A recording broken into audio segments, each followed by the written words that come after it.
Salut les amis et bienvenue. Il y a des gens qui aiment les problèmes, hein, qui ne comprennent pas que quand ton peuple est hostile à une idée, il faut abandonner cette idée. Parce qu'on est seulement là parce que le peuple nous a donné une petite pouvoir comme ça là. Et ces petits pouvoirs, on ne peut pas en abuser. Vous savez que les relations entre l'Israël et la Libye sont des relations tendues, parfois même hostiles.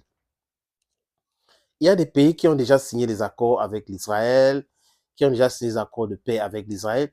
C'est une bonne chose. Mais d'autres peuples, comme la Libye, refusent jusqu'à présent. Attendons voir le bon moment.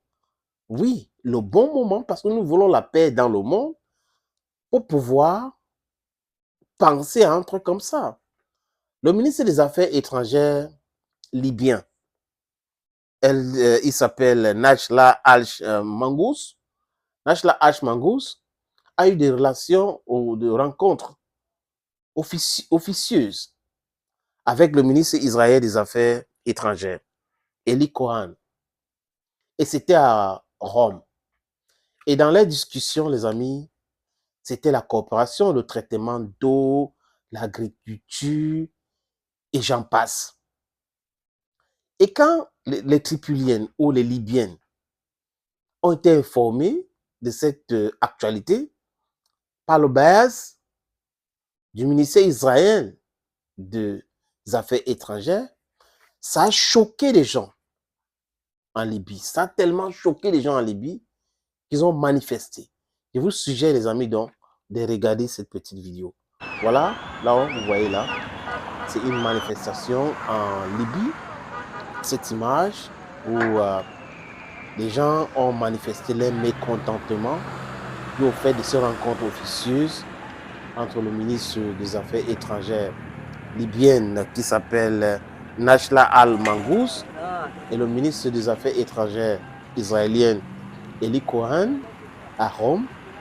Et ces manifestants ont brûlé les pneus, bloqué la route, détruit d'autres voitures. Et les amis, comme vous voyez dans cette image-là, le gouvernement libyen était obligé de prendre ses responsabilités. Et ce gouvernement a limogé, disons ça clairement comme ça, ce gouvernement a renvoyé le ministre des Affaires étrangères qui, pour eux, ne devrait pas faire cela. Et vous savez que c'est un pays qui est tendu aujourd'hui. Les tensions sont vives dans ce pays. Rien ne va de côté sécuritaire, même économie, depuis qu'ils ont laissé faire tuer Gaddafi.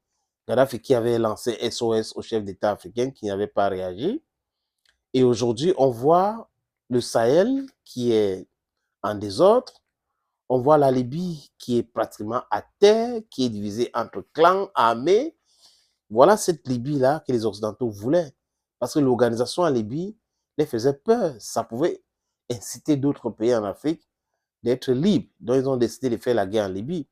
Et l'image que vous avez vue là, les amis, ce sont des images qui datent de quelques heures seulement, dont les Libyens ont manifesté massivement et brutalement juste parce qu'il y a eu une rencontre entre le ministre israélien des Affaires étrangères et le ministre libyen des Affaires étrangères. Bon, comme je le dis, avoir des rapports avec des voisins, avec d'autres pays, c'est pas une mauvaise chose.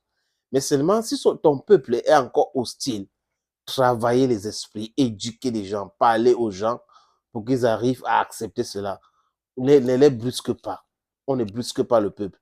Parce que pour la gouverne de ceux qui gouvernent, le peuple est souverain. C'est le peuple qui donne la légitimité. La légalité, on s'en fout, mais le peuple est souverain. Même les lois, le peuple peut décider de changer comme il veut ce loi-là. Donc, respectez le peuple. Si le peuple israélien refuse une relation avec la Libye, la classe gouvernante devrait accepter. Si vice-versa, le temps de travailler les esprits, travailler les relations, pousser, montrer l'intérêt et tout, pour que les mentalités changent, pour que tout ça soit possible, les amis. Thank you for watching this other video on this platform. Stay blessed. Bye bye for now.